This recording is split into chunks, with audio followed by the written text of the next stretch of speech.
Hey y'all, my name is AJ, and I'm here to ramble a bit. So, this past week, I properly started my Higurashi Let's Play, and I also had a video Monday explaining my past experiences with the When They Cry series, specifically my full go-through with Umineko and all that stuff. So, today I thought I want to talk a little bit more about my takes on Umineko and all that stuff. So what better way to do it outside of doing a character tier list with every single character. Not the like little epilogue thing with like that like blue-haired peace girl. I haven't done that yet. I'll do that in the future, like sometime after Higurashi.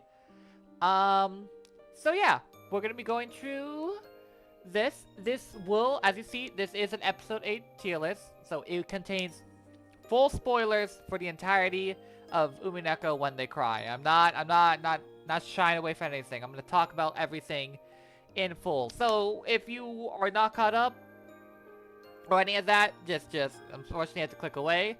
But yeah, so let's get on it. Let me turn down the music just a bit. Have my Umineko playlist playing in the background.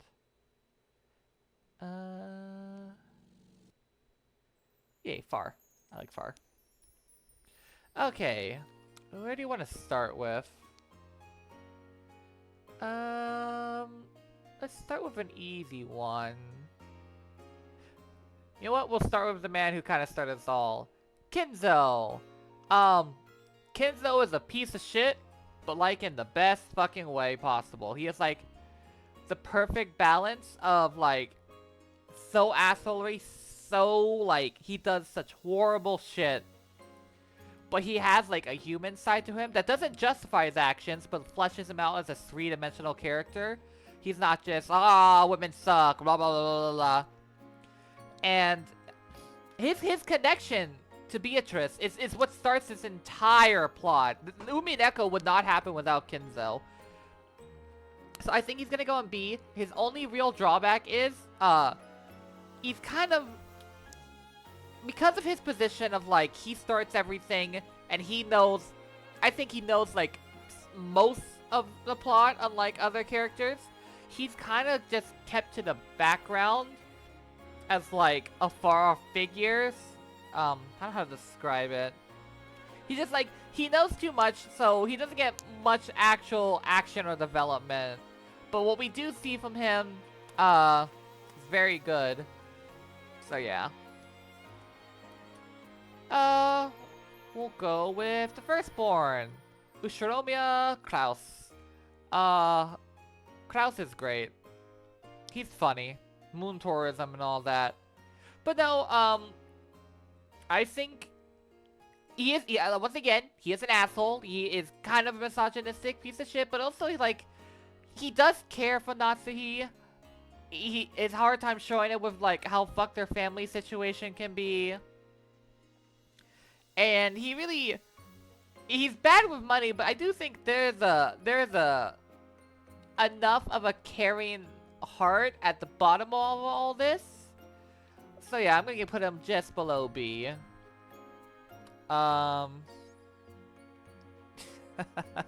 Okay, so here's like, let me tell you how I usually take care of tier lists. So S is the best of the best.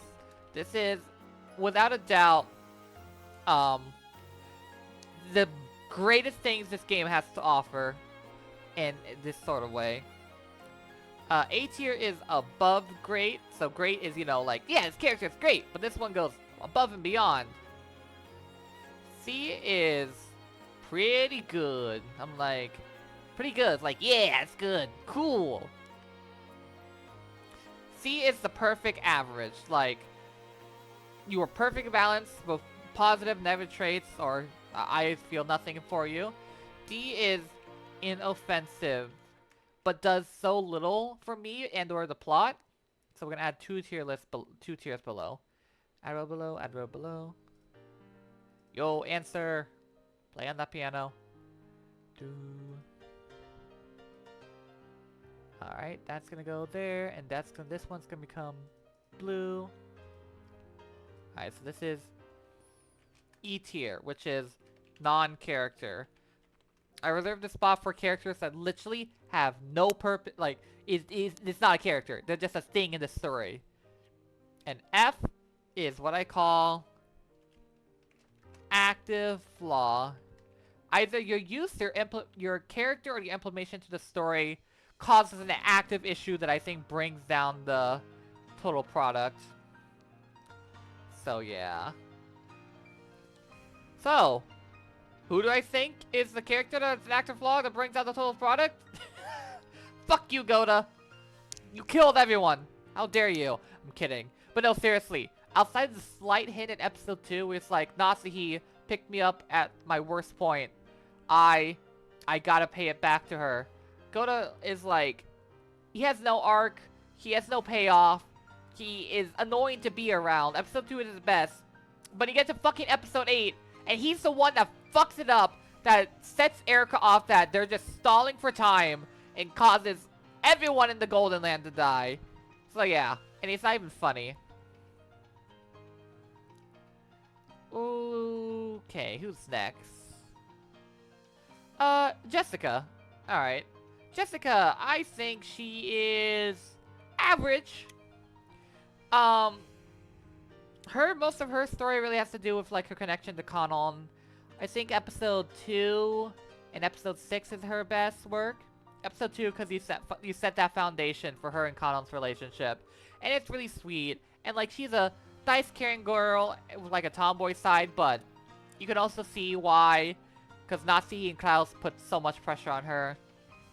At the same time, she just kind of falls off the face of the planet for, like, long stretches of time before she comes back. Episode 6 has that great, like, motive for her that she's going for this love duel, but her fight with Kirie, while it's cool initially, just goes on for so long. I kind of start blanking out. Yo, liberator. Nanjo. He is inoffensive to me. He knows plot. He speaks plot. He's friends with Kenzo, and that's his job. That's what he does. There's really nothing more. But you know what I am? I am a Gap Nanjo truther. I'm kidding. Gap. Let me get these three guys at the same time. There's Gap. No, actually no. I'll save that for later. So Gap is part of Beatrice's trio of friends, being Virgilia and oh my god, I've got his name. Oh my god, take away Umineko card. Genji's alternate persona. Where is it? Where did he go? I just had it in my hands. Okay, I can read the text now. Where did it? Okay, Runaway. Yeah, like she's part of that little trio. That like works. I think those three characters work best as a trio. Like when they're all together, when they're all bouncing off each other, when they're all supporting Beatrice. But her herself, she's like built up to like episode 4, like, oh my god, she's this unholy, powerful demon. She's also like Beatrice's best girly. And like, she just kind of does nothing. She was there at the beginning of Sayo's like whole descent into witchery. Her original idolization as a witch, which is neat, but like, her herself, she doesn't really do anything. And honestly, her outfit sucks. I'm sorry. Zip up, girl. Why do you look like a clown also?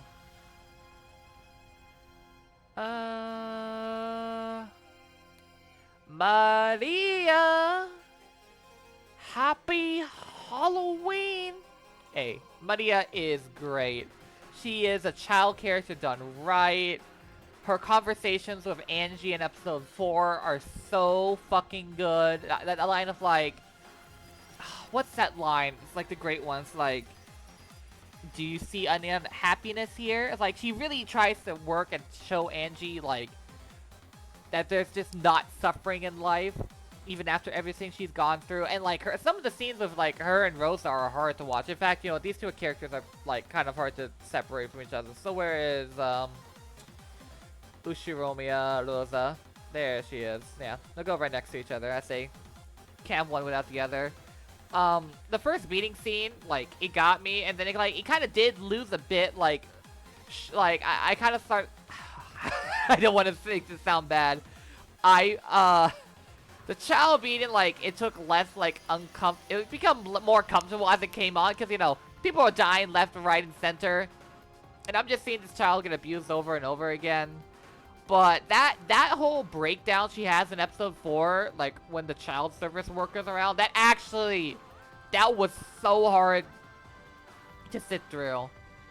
And, like, the fact that we don't even know really what the true relationship is between Maria and Rosa, because we don't know their first-hand account. We all know is what was in Maria's diary. But Maria is great. Her biggest fault is that her story wraps up at the very end of episode 4, and then all of Question's arc, she basically has nothing to do. Like, she comes in, argues with Erica, fights, I forget whoever killed, Rosa in episode 6. I think it was... I forget, but like... That's their contribution. So actually switch over to Rosa herself. She is a great character. I will never excuse what she did to Maria, but I do not trust people who blindly hate Rosa.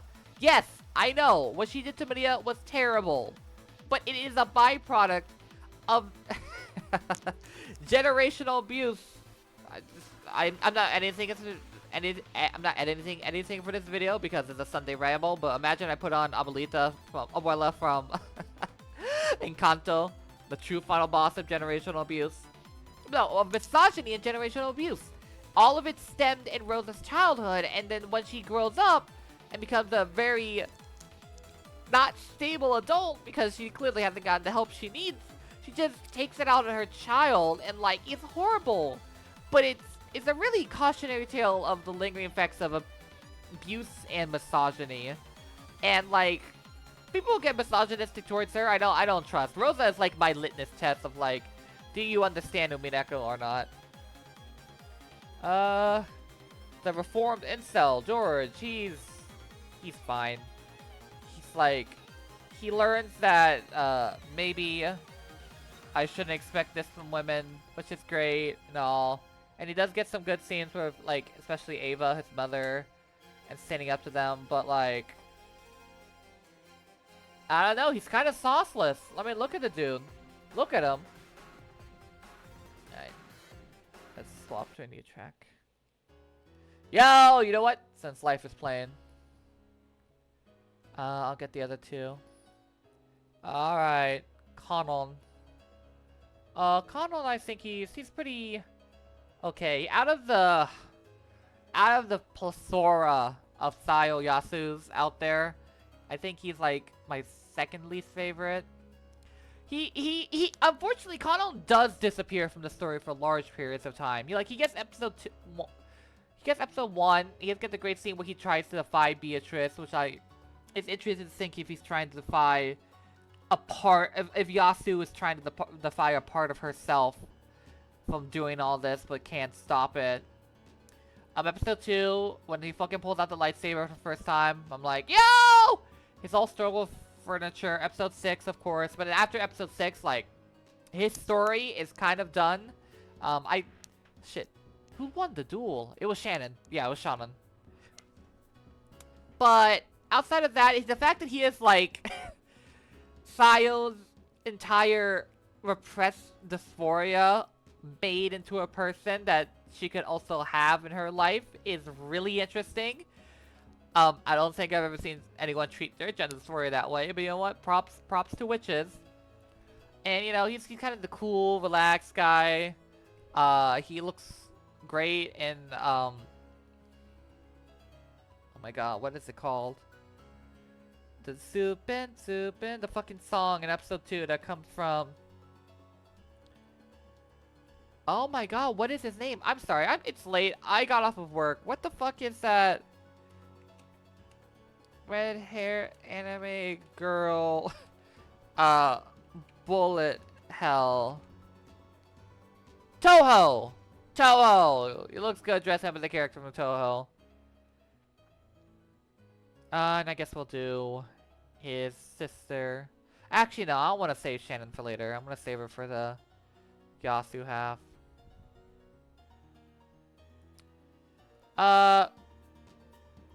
Fufu and Zepar. Wait. Okay, so I liked him in episode 6 as Showman during the entire... I actually like that part a bit more because of her deep voice. Of their deep voice. We don't know which gender each one of them is, which is really interesting and of course foreshadows the whole Sayo thing. And I like, you know, the showmanship in episode 6 is really neat. And then they continue the joke into the next 2 episodes. And I just kind of like... it starts to, like, they start to get stale. I think with a lot of the magical, like, demons, if they have a joke, it can be run into the ground so fast that it gets me annoying. You know what? Let's talk about the chysters. So I don't like them. I really don't like them. These two at least have some sort of semblance of character. This is no. I don't like any of them. As the more time I grow on, I kind of like forget these guys exist, and then when I do remember, it's like, oh wow, how annoying they are. This isn't even a character. She's dead. Actually, let's introduce a new tier, because actually it might come somewhat handy.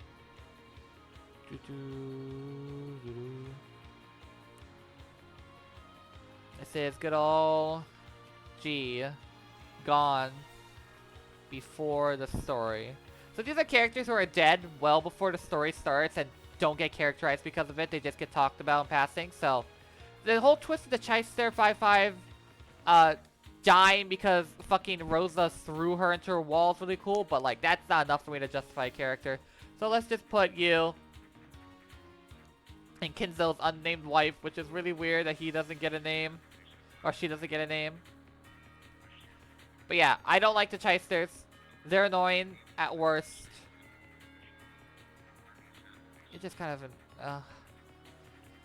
no, at best they're annoying. At worst they drag a scene so far down, I just wanna I wanna check out. I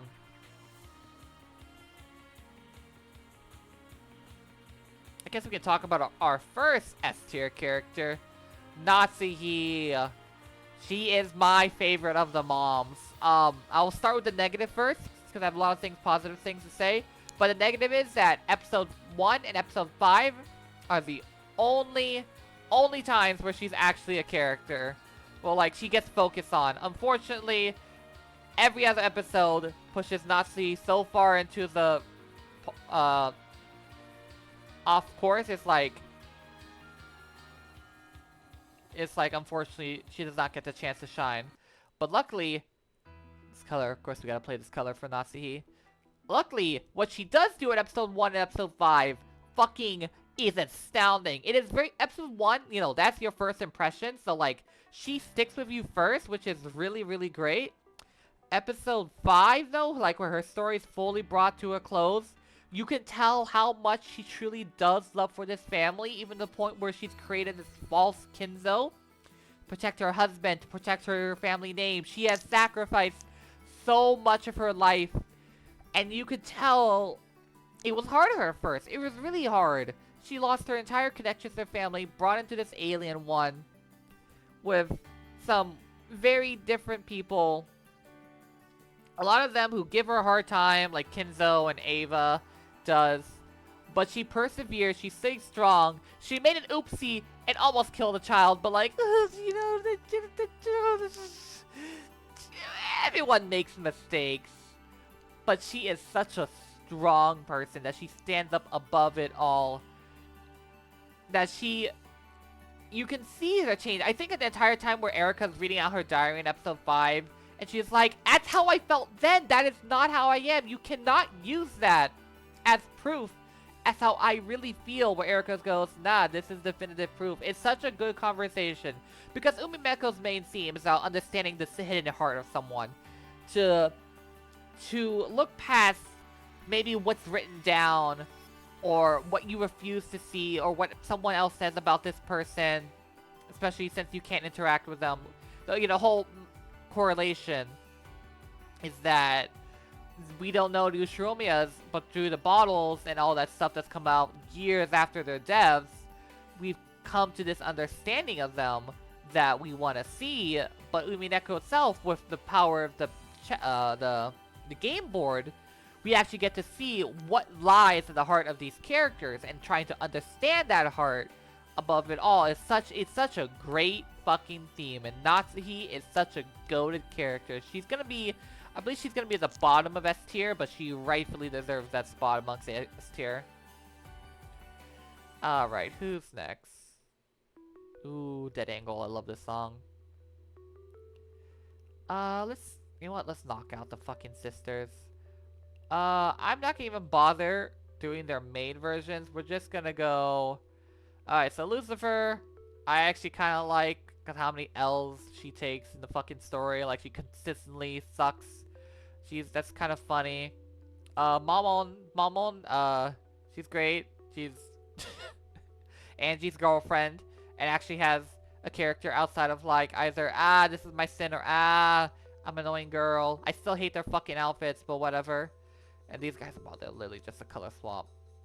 But Mamon, I like a little more than Gap.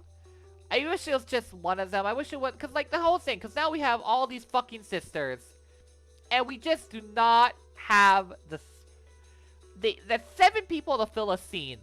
7 fucking people, especially when they want to be haha funny and drags it down. Sure, Leviathan gets like that kind of cool thing with aiding with Kirie, but he goes nowhere as Jessica kills their ass. Go to the bottom. But fucking Beelzebub, and I think Satan too. Oh my god, that sequence in like episode 7 where we're going through Yasuda's past, and like they're like talking about like that thing that disappeared from the locker. They just like stand around and talk and talk and talk and talk and talk and talk and talk and talk and talk and talk for so long about uninteresting things. It just drives me fucking crazy. Who are you? Okay. Which of the sisters are we missing? Like, the fact that we're maids is kind of cool. Oh my god, I forget fucking Belphegor exists. Non-character. We're gonna ignore you guys. Ignore. Because I don't count them as different people. They only get like a bit in episode 7 to characterize them differently. Ignore. Asmodeus. Right. Lust. Fuck, I don't care.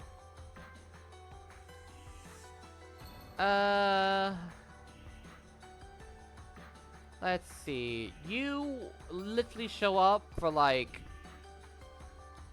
You don't annoy me, but you literally showed up to like... These are the episode 4 guys that literally show up to like help reveal some of what happened after the fact. But like they're really not characters, especially the boat driver. You go down here. I need like one-off non-characters we can really get rid of. I don't... What the fuck is Dinah? That's a cat?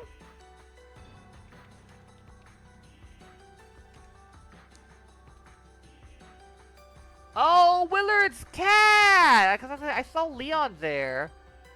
Aww. Oh. I'm guessing it's a girl, right? Yeah. Well, she's just a baby! She's just a baby. She's just a baby. S tier. You have some relevance because, like, you represent, like, all the rabid fans who want to just learn about, Rokenjima without really caring about anyone. So you're gonna go there. I think that's all the characters I really don't... Oh, Kasumi. I like what the idea with her story is, and, like, to show Kirie's life and all that horror, and like teach Angie a lesson that you cannot continue this cycle of generational abuse.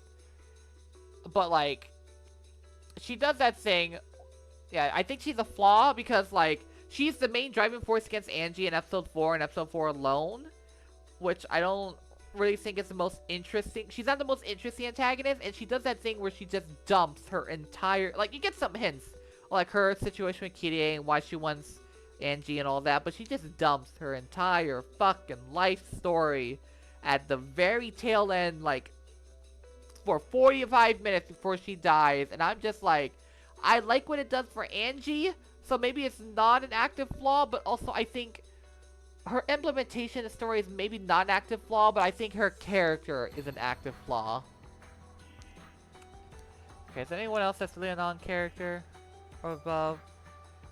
I'm not gonna add you there since you're just Angie. We'll talk about you later. And you, Ikuko, I count that the same as Feathering. Okay, I guess we can talk about Dalinora's servants, Cornelia and Gert. Trude, I think they're the best of the little magical henchmen, because they're mostly just there to get abused by good old Erica, and they don't have the most annoying joke over where they will like drag out a scene. It's only 2 of them, and it's more Dalinora takes center stage more often. So let's talk about her. Die to death, sentenced to death. The great equalizer is the death. She's great. She's funny. Her design's kind of stupid, but no, she's an A-tier character. She's so fucking cool. She's like this angel, a witch hunter that cares about the truth, but she works with the antagonists of the episode. So you get to see that struggle with her. You get to see both sides of her, both her helping the protagonist, antagonists. I think Dalinora's whole, what is it called? 10 Commandments of Mystery. I don't think it's entirely applicable for all mysteries, but I think how they use an Umineko is really, really clever, and like she is the representation of that. That is her real world analog, because all magical beings have some sort of real world analog, like Gap is Nanjo. But yeah, she's cool.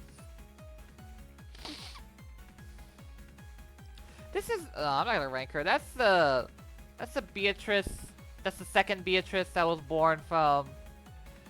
That's Beatrice the second after Beatrice Castelloni and Kenzo had a child, and you know, there is enough for her for me to rank her, but like at the same time, she gets one scene of like, especially when I go out, and then she gets raped, and then she dies, and that's it. And I was like I don't know, I don't feel comfortable ranking that.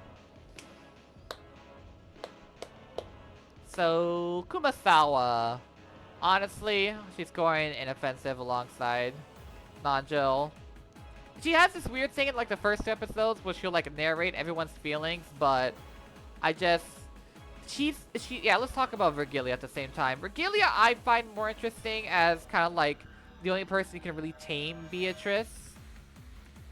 But like I said, she's like probably the one like that pushes a lot out of Battler as someone who like understands Beatrice in almost like a mentor, motherly way, as Kumasawa in the real world taught Yasuda about the whole legend of Beatrice and all that stuff and witches.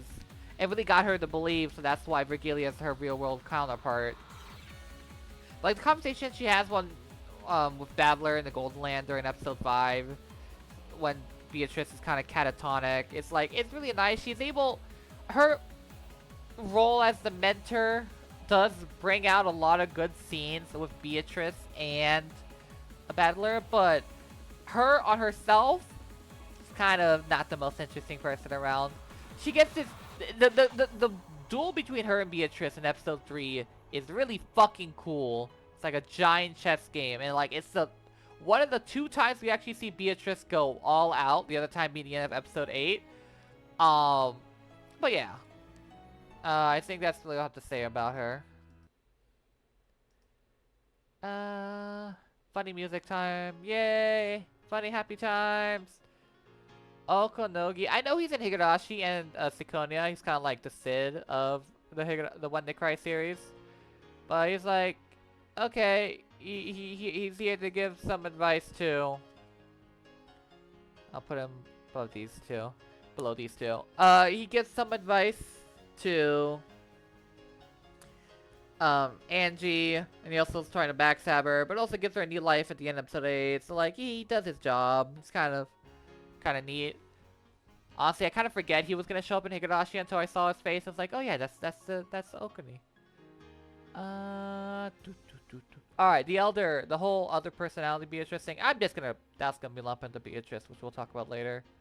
The chick, I nah, that's the chick. I count that as Beatrice too. Like this is all part of her character. Uh, Sakataro, he's cute. He gets the horrible death. But that's it. He's cute.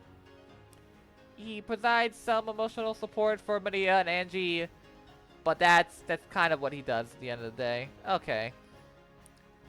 Makusa, Angie's bodyguard in the future. He's he's inoffensive. He does his like greatest contribution is warning Angie of like what this road will lead to. Ow, fuck. It can be very self-destructive, and even though he's planning on killing her, you can tell there's some care, but unfortunately he's just like, the fact that he's just like the renowned mercenary is pretty cool, and like, you know, I don't have it on my computer, you know what, fucking, we're going to YouTube for this one. I forget YouTube exists. Exactly, Umineko. Monochrome clock, there we go. Oh, you don't like me? Evil Angie be like, I love Big Zacky. Turn it up. He's funny. And, like, you think he's gonna be obvious shitbait with Angie, but he's really not. More like, I want to say an older brother figure because, you know, he is planning to fucking kill her. But more like an older friend. Like an older, like, you know, like, when you're, like, in middle school and you know this guy, and you know someone that's, like, in high school later, or maybe even, or even, like, when you're in high school and you know someone in college, it's, like, brotherly and friendly, like a little balance between those two. I think that's what describes Amakusa well. Bleh.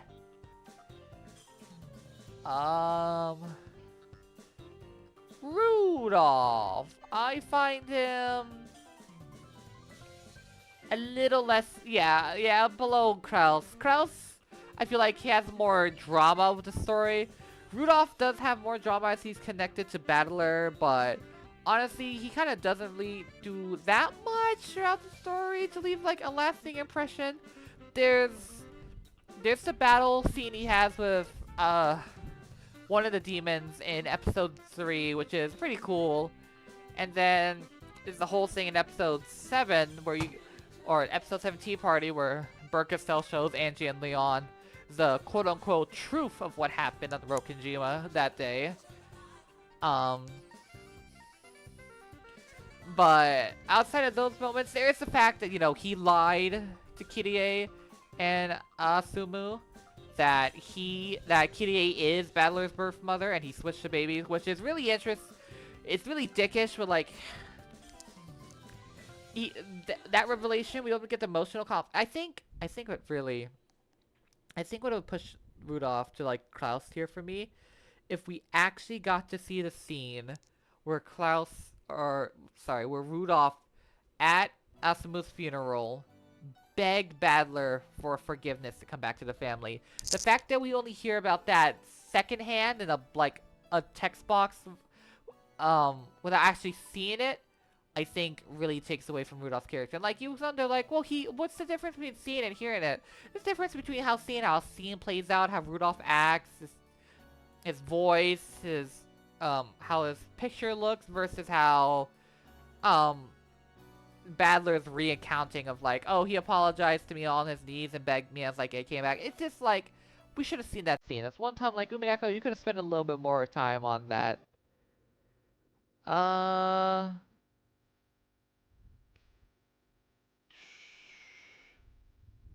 We're saving... Okay, this is the character that's gonna be saving for the end. Angie, Battler, Beatrice, Mercastel, Erica, Lambda.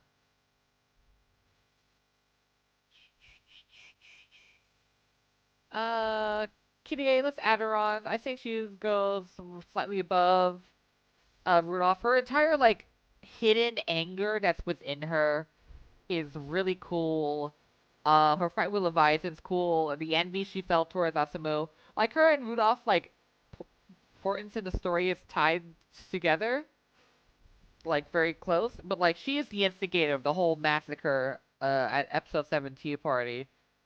And how, like, little she really just cares for her family and everyone around there. She just wants, like, that hidden darkness within her. It's really interesting, but that is literally the only thing she does in the entire 200 plus hours of Umineko. And, like, you might say, like, well, why does it matter if they only do this and this? Like, they have 2 big moments or 2 episodes dedicated to them. Why does that hold them back?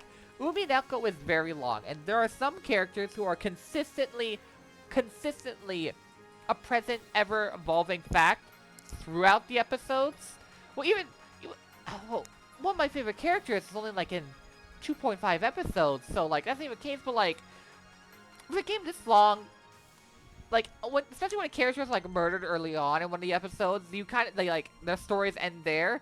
But then, like, they can just become irrelevant for, like, long periods of time. And we got a lot of people to focus on. So I think that's why them having, like, only one thing can really attribute them doing in the plot is, like, a detriment to their character. Hideyoshi. He's, once again, he's fine. He's, more support to Ava. But he's cool. Let me get this up better. He's kind, but he's the cool uncle. But yeah, I think he's really just, he's like, yeah, it's Hideyoshi. Yeah, you know.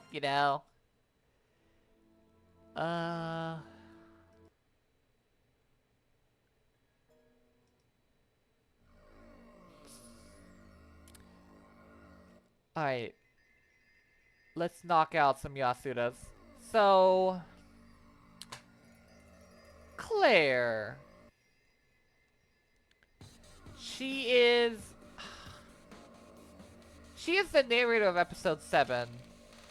And so why do I rank her differently than these Beatrice around there? Well, first of all, that's just not Beatrice. That's another person entirely.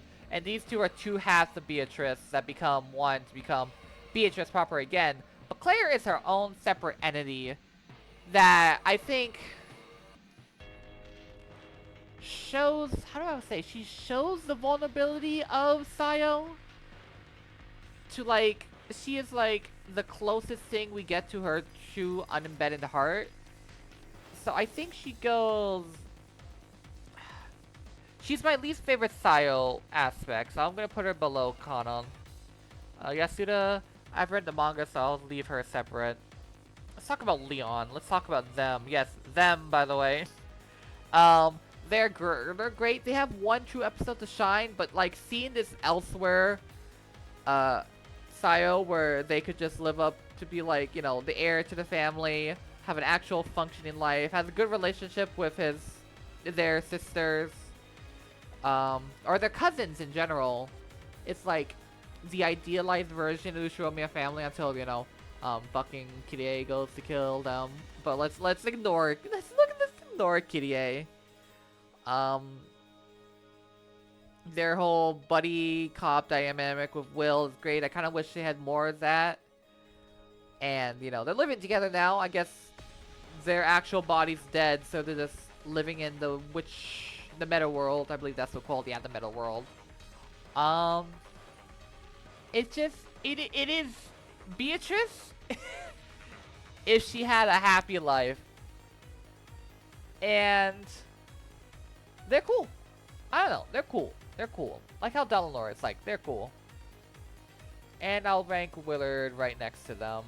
I like Willard a little better. He is the good cop. And he's basically the main protagonist of episode 7 for half of it. But he's good cop, good detective. He's like, man, my ways may be old-fashioned, but I see the truth of how detective work should be. So, like, he fills that role, but, like, he's a hot anime man. So, yeah, he's cool.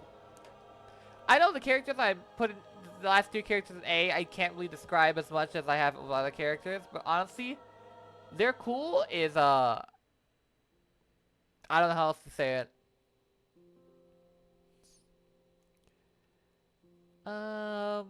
Ronove. So, you'll be tied with Vergilia. Once again, I think because... So, Vergilia is the mentor to Beatrice. He is his top servant. But being his top servant, he is also one of the closest people to Beatrice. The trio of Vergilia, Ronove, and Gap is, like... It's interesting, the relation with Beatrice. The mentor, the servant, and the bestie. But... he really does able to offer some wisdom. Like, who doesn't like the good like the loyal, smart, and charming butler character? He's Beatrice's Alfred. And Genji, there's a big disparity between him and Genji because Genji, despite being Kinzo's best friend and really like knowing a lot, he's like just kind of non-existent in the plot, and I guess most of his time goes into Ronove. And you could say, well, they're the same person, right? It's like, no, not really. Genji is not that charming. So yeah. Good. Forgetting Ronove, Gap, their best scenes are where they're together. Or when they're, like, giving either Battler or Beatrice advice. Castelloni, she's a Nazi, so, I'm kidding. Well, she is kind of gone before the story, but she actually gets some development, and, like, you could see, like, her side. So, like, you know, I'll put you right there with Okanogi. Ooh, Featherain. So, she's kind of like the big cosmic force in the entire game, but, like, she's also, she and her human half, Toya or Ukuko, whichever you want to go with, represents, like, the author. And I have a lot of thoughts about Featherain, but I can't vocalize them properly. I know, spoilers for, I guess, Higurashi, I know she appears in the Gosatsu anime. So I know she's probably...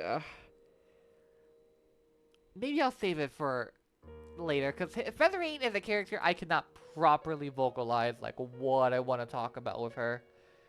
You're gonna go right around here.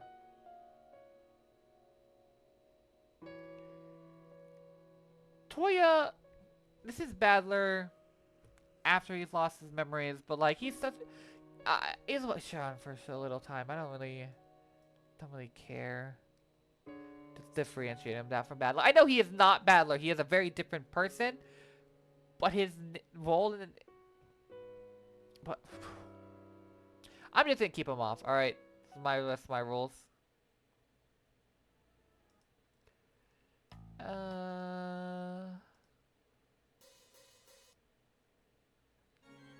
All right, Ava. I'll do Ava Beatrice at the same time. So Ava is... I think she's my second favorite of the moms. Ooh, her and Rosa is it's very close. Ava is another outlet for how the misogyny of the Ushiromiya family has really hurt her in her development, and, like, she is such a multi-layered person. Episode 3, you see her story, her struggles of trying to make her name known in this patriarchal family, and the length she has had to go through it, the pressure she puts on George, the repressed childhood dreams she has within her, and then everything happens, and she is the survivor of Rokenjima. She is the only one to leave that island alive and still as herself, and she has to carry that with her for every day of her life from then on, and she abuses Angie. I think episode 8's biggest mistake is trying to, like, somewhat imply that Angie was somewhat at fault for what happened between her and Ava, which I think is bullshit. She's a child. Like, I know Ava coming home to raise a child that's not hers, only for that child to look at her every day of her life and go, "You killed my family. You killed my entire family." After what she went through, it was hard to not get me wrong. I cannot imagine how that feels right, and I sympathize for her. But I think the narrative does not condone Rosa's actions, even though it tells you why, it gets you to sympathize with her. But the way the text is written leads me to believe the narrative is somewhat not fully condoning Ava in her abuse of Angie. And I think that's like, that's more of a strike against the narrative than Ava's character. But let me move to Ava Beatrice, the personification of everyone believing that Ava is indeed the killer. She is Ava's but childified, and like, I think her speech patterns can get a little annoying, but like her best is when she's just like Ava herself. Oh, it's late. I'm bad with words. Ava Beatrice is at her best when she shows us both the cruelties within Ava's heart and also like the pure, like unfiltered, childish, like deep emotions within her. It is both the falsehoods of Ava and Ava in the truest sense, if that makes sense. I think that when she helps start unbreaking the seal for Angie and the others in the library, the city of books, episode 8 is really nice. You see, like, she does care. How Umineko handles, like, its magical characters where they all are concepts made realized. Because, like, magic is real, alright? I won't hear anything about that. You cannot explain Featherine, Birkenstell, and Lambda Delta without magic, alright? They're real. But the fact is magic is tied to... It has to have a source in the real world. It can't just come from nothing. Like, the sisters... Angie cannot get the sisters to kill her bullies because she has to do it herself. She has to have the will to do so. And, you know. But yeah, Ava, go to character. Oh, shit. Alright. Shannon. Yasu's idealized version of herself. Of the idealized big sister servant. She goes right below Leon. Shannon is how I imagine Sayo Yasuda in like her purest form, like that art. Let me look it up. I don't want to edit this. Sayo Yasuda. Yeah, this is just, that is just Beatrice at her heart. But what I want to talk about Beatrice, this character right here, I'm gonna talk about as Beatrice. So Shannon, the personality of Shannon herself. She's nice. She's great. Oh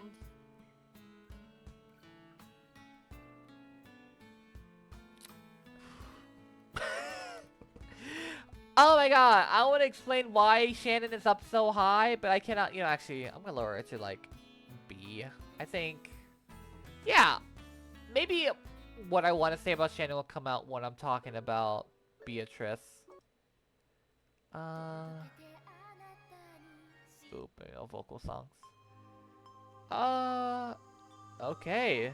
Shit, this is it. This is the final stretch. So, spoiler alert, all these guys are in S tier. But I want to talk about them in depth one at one. So, Lambda Delta. Lambda Delta. Let's see, what song goes with her? I guess Barrage Coordinator is attributed to her. So, Lambda Delta, the witch incarnation of Hojo Satoko. So, it took a long time for me to want to put Lambda in S tier. It was episode 8 that finally pushed me her. So, let's actually talk about this. Lambda is built up as like this super uber powerful witch that only Birkenstell defeated once. And that her coming into the game will be a drastic problem for our characters. But when she arrives, excuse me, she doesn't really do anything. Birkenstell is the main antagonist. This also applies to Birkenstell. Birkenstell is the main antagonist of Umineko, without a doubt. But she is more the focus antagonist of Answer's arc. And Lambda Delta joins her as the more focused Answers. her and Burkestel's role in Questions arc is very, very, very subdued. They're background players that aid a bit in what's happening, but they don't get full story roles until answers. So answers, first of all, let's just talk about personality. Lambda is fun. She is the personification of a witch with a heart of a child. Her design is fucking amazing. I love the candy. I love the pink. I love... And I really love the complexity of this. Because we know with witches, I could be misremembering this wrong, but the reason why witches stave off their nocturnal quests to stave off boredom, because if they let boredom set in, they're just gonna let that entire sea of horrible memories of all the darkest thoughts in their head pop out. Let me double check that I'm right about this fact, because I don't want to be eating my words. Why do witches not want to be bored in Umineko? Why did witches would die because of boredom? I'm gonna like I just gonna double check. I don't need Reddit to tell me an opinion because I do know what I'm talking.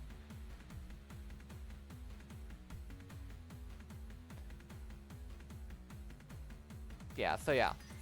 They stave off boredom because if they do, the moment they do, so many other dark thoughts leap in, it will consume them, and that entire fantastical version that they created will be wiped off the face of the planet. So, I think Sachiko's moment, episode 6, I think this is when she really starts going to, like, more towards Badler's side on things, when she reveals, like, when she got stuck in her logic error, and how horrible it was, how she was spiraling, and it was a nightmare, and she only copes with it now because of the persona she puts on, this happy-go-lucky, but horrifying witch. Really added a lot to me, because when the moment she tried to take off the mask, an enormous darkness within her starts to sprout out, and it was terrifying, but it was also really endearing. And then when she finally joins our side in episode 8, because Lambda Delta, she is the witch of certainty, and when Badler is and Andrea are begging her, and Lambda, please, we need your help to stop Birkenstell, she finally is convinced and shows the most kind part of her heart.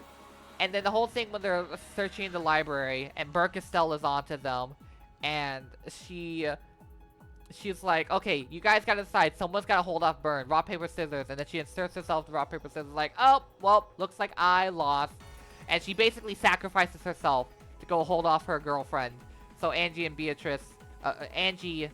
Badler can go try to have a chance to get Angie home.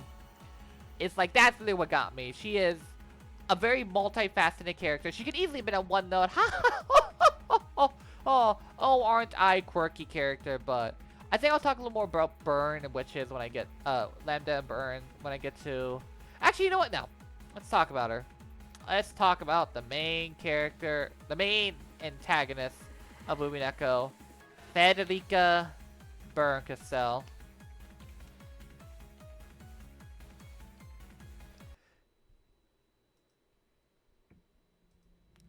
So Burn is a fantastic main antagonist. She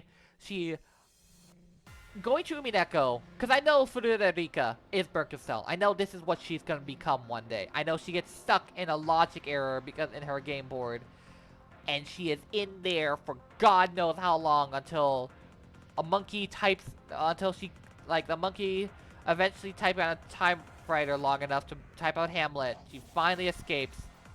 But how she copes with that. So witches are thought to be heartless in Umineko. They are creatures who just wish to cause pain and suffering to stave off their eternal boredom. Anything they can find to stave off boredom, they will do, no matter what lengths they have to go to.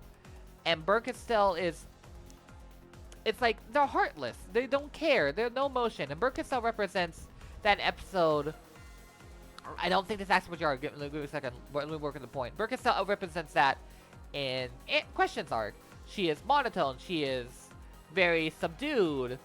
I don't think she ever really changes her expression even once in Questions arc until she decides with Lambda, hey, it's time for us to take over this game. Because Beatrice just said, "Fucking kill me," to Battler when he's so dumb. Talking in depth about Umineko when it's this late at night is probably not the best idea. But Birkenstone, we see her another side of her Answers arc. We see her more sadistic, her more cruel. We also get to learn a bit more about what the pain she caused, because she hides her pain with either insane muteness or insane cruelty. But that's just not it. Umineko, like I said, is about understanding the heart of the character. And Birkenstone, I think witches, to go...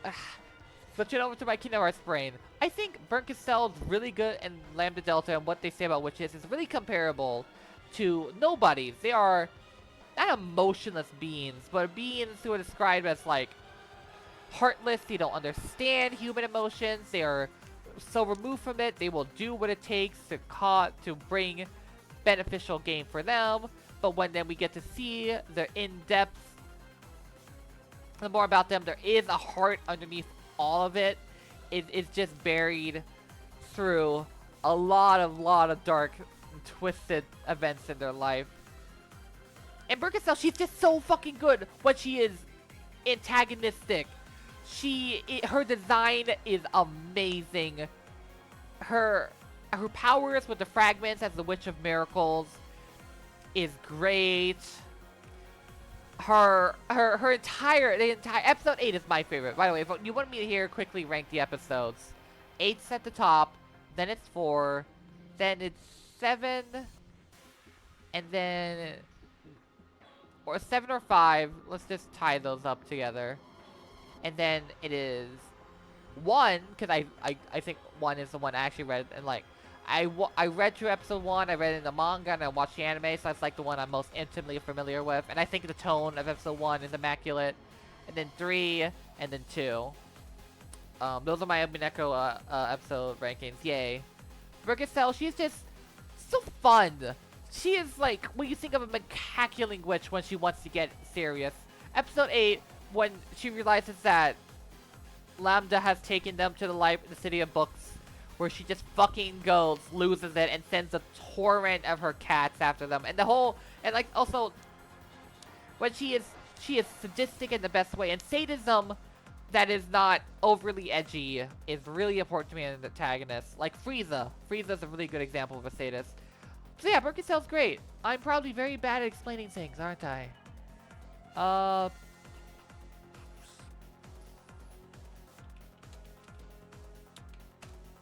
The song, you know what's up. You know who we're going with now. Ushiromiya Batala. He's like tied with Birkenstone. Just imagine like tied.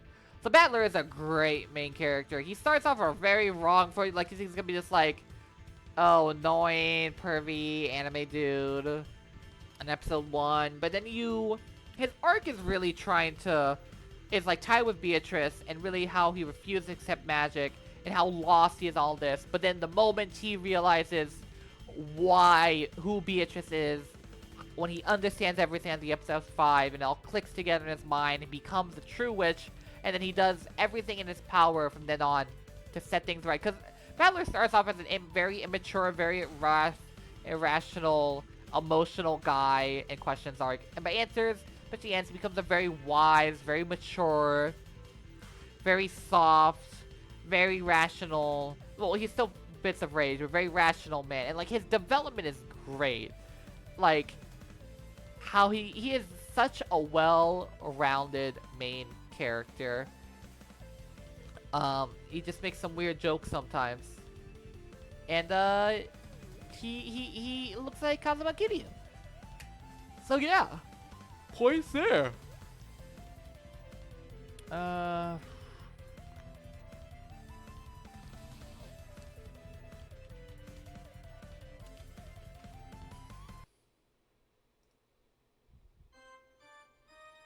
It's funny witch lady. It's the person who had the very cover it all. Beatrice, the witch form of Sayo Yasuda, who after being spurned by her love Battler, who's actually her cousin slash you know, I don't want to think about the exact family relationship. Her cousin that she fell in love with because of the shared love of mysteries, who Battler then left her for years. When he finally came back on that year, she just had everything in her life she just could not take anymore and planned to kill her entire family. But did she? Who knows? Understanding Beatrice is so directly rooted to the themes of understanding the heart of someone, even though it may not be easy. Because the persona that Beatrice puts on the outside during most of the questions just hides the pain, the sorrow, the overall innocence of her heart so well, and trying to chip that away bit by bit, trying to understand her through what Virgilia's advice, just trying to understand the heart of a witch, of the Golden Witch, is like such a good delivery of Umineko themes. And Beatrice herself is great. Like, outside of like all the fancy, smanchy, philosophical topic I could talk about Umineko, it's fucking Beatrice. She is so fucking fun. From her sadism, to her funny side, to her more chill side, to her laugh, it's like, she is so fun around me. I got into Umineko because I wanted Funny Witch Lady, and I spent all of episode 1 of like, where's the Funny Witch Lady? Stop saying magic isn't real. I know it's real. Where's the Funny Witch Lady? And when you heard her finally show up during the tea party, I popped the fuck off, guys. It was so loud, so late at night when she finally decided to show up. So yeah, she's great. And she's trans. That's the most important part. Okay, it's not the most important part, but it's a very important part to me. Okay. 2 characters left, and these 2 are my top 2 favorites. Who want to go for? We're going for... No, okay. We're gonna talk about my actual favorite character in Umineko first.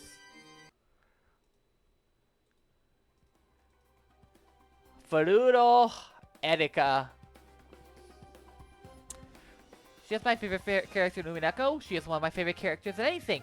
I love her. She is an antagonistic detective. She is a rival character. She is Battler's Virgil, which is very weird to say when you look at them. When she is this weird, short, blue-haired girl in a pink dress. A very frilly pink dress. But she is the perfect opposition to Umineko's theme. She refuses to see the heart. She refuses to understand these characters. She only looks at these tangible facts to understand the situation, and is the perfect challenge to Umineko. And she is just fucking great. She is so funny. She is so energetic. Every single scene she's in, she lightens up. She is great at when she's acting sadistic. Her scythe and her action scenes, it's peak. When she fucking shows up again in episode 8 after being banished by Birkenstell for all of episode 7, I popped the fuck off seeing her again, that scythe rescuing Angie. And then she shows up with a goddamn pirate crew to seize the Golden Land in a goddamn pirate hat as she cuts down Beatrice. I wish we got to see that fight, that final fight between Beatrice and Erika. She is the secondary antagonist of the game. Like, I guess not counting Beatrice, or I don't even really count Lambda Delta as one of the main antagonists. She is the perfect foil. She is funny. She is womanhood is a spectrum, and she is there, our favorite intellectual rapist. Oh god, please don't take that out of context. All right, let's talk about my second favorite character, Umineko, but I think the actual better character of Umineko, Ushiromiya Anji. She is the best part of Umineko, without a doubt. Like, I'll bias to the side. She is so flawlessly written. Umineko is actually, like, one half it is the story of Beatrice and understanding her in a Battler's connection. But the other half of Umineko is Angie's story. It is... Because by the moment you boot up episode 1, Ushiromiya's already dead. They've been long, long dead. We are just Battler's spirit and Sayo's spirit in the meta world, just playing games to get Battler to understand. But outside, but like, they're already dead. Like, of course, Battler and Beatrice trying to understand each other is very important, but that's just two people trying to connect to each other in a magical witch world. What about the person who was left behind, who had her entire family killed because she wasn't there because she was sick, and she has no idea what happened, and it has tortured her for years and years and years and years. She went to a Catholic school where she was an outcast, had to come up with basically imaginary friends, an imaginary polycule of girlfriends. She's a lesbian, by the way. I'm not taking any criticism. She grew up bullied in an all-girls Catholic school that had a polycule of demon girls that, like, the sisters, but we're gonna ignore that fact for right now. There is such, and when you get to her, and after all things, about 1999, she comes off as this cold, uncaring girl, somewhat similar to Burnt Castell, because I think like Burnt Castell and Angie has some interesting parallels, as Burnt Castell's the one who brings Angie into all this. And like, everything in her life has just eroded her heart, bit by bit by bit, until I'm surprised that this girl, well, the day we meet her properly is the day she's about to fucking just kill herself, because she can't take it anymore, and it's heartbreaking. Because, especially when you go to episode 4, because episode 4 and episode 8 is her story. Because, like, Battler and Beatrice's development, and, well, Battler's character arc ends episode 6, and so does Beatrice, kind of, and then unless you count episode 7, Understanding Yasu is Understanding Beatrice, but Angie is the last one left. She is what this has all been about in the end. Her continuing the future, past Ushiromiya's, past everything that's happened, past her mother, not her mother, Ava, just trying to find her own life, trying to find some sort of life.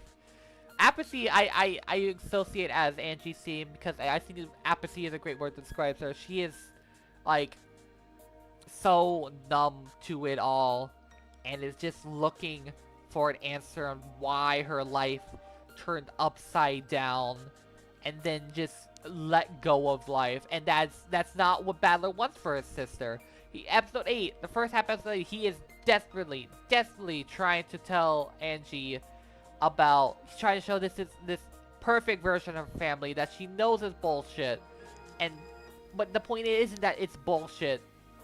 The point is that this is what he wants her to be left with. Just let it go. Forget the truth of what happened. Make up your own interpretation. Just walk away and live your life to the best. And she fucking refuses. She is so haunted by what of this day, October. Oh shit.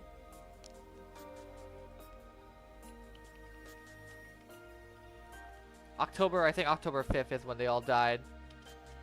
Right? Yeah, the mass, yeah, October 5th. She is so haunted by that day that she will not stop until she finds the answers. And she seeks the book of single truth, and she reads it, and her deal with Burnt Castell ends. And she just refuses to believe, and it's that shock that finally gets her like, I need to move on. I need to go. And then that entire final fight sequence with, so Burnt Castell as the final boss. First, Battler takes his go, but he loses to her. And Angie finally seeing the truth of it all, bringing back her family to stand against Burnt Castell, to say that there is a heart to all of this.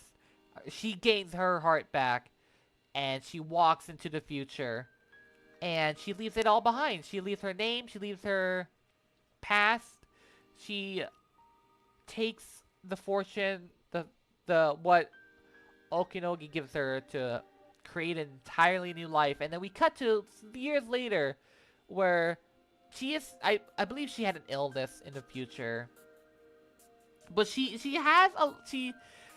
probably not the most happy life.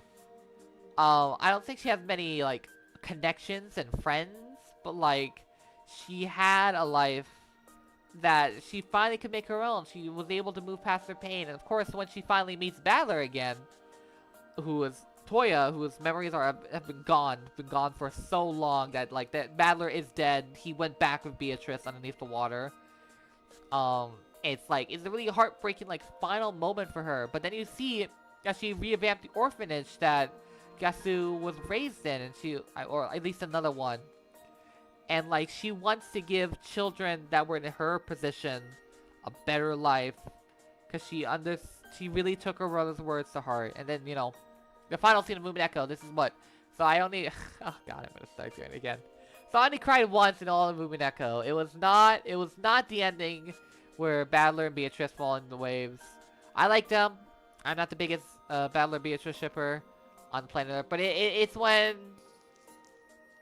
It's when Angie brings Toya to the recreation of the Ushiromiya mansion, and he sees the Beatrice portrait again. And he gets the Titanic-like ending, where he sees, like, his entire family again. And, like, everyone's there. I think even Lambda was there. And Battler's finally back home. It's like, it's beautiful. It's great. That's cemented episode 8, and Umineko's like one of my favorite things ever. And Umineko would not be Umineko without Angie. She is... Okay. Beatrice is... Yasuda is the heart of Umineko, but to radiantly, it is Angie. It is her story and how she needs to move on. Because she... As the last surviving Ushiromiya. And... She's amazing. I love her.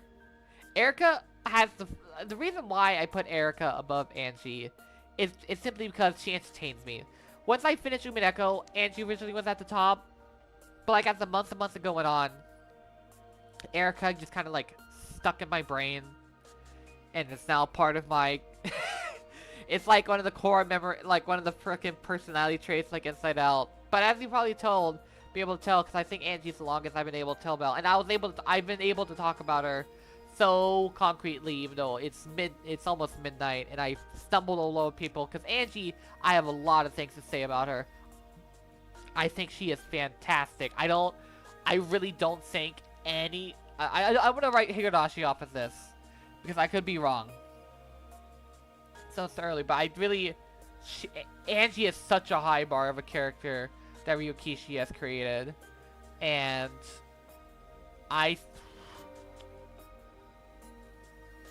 she's amazing. Umineko would not be Umineko without her. She is, she is the reason why that story was told.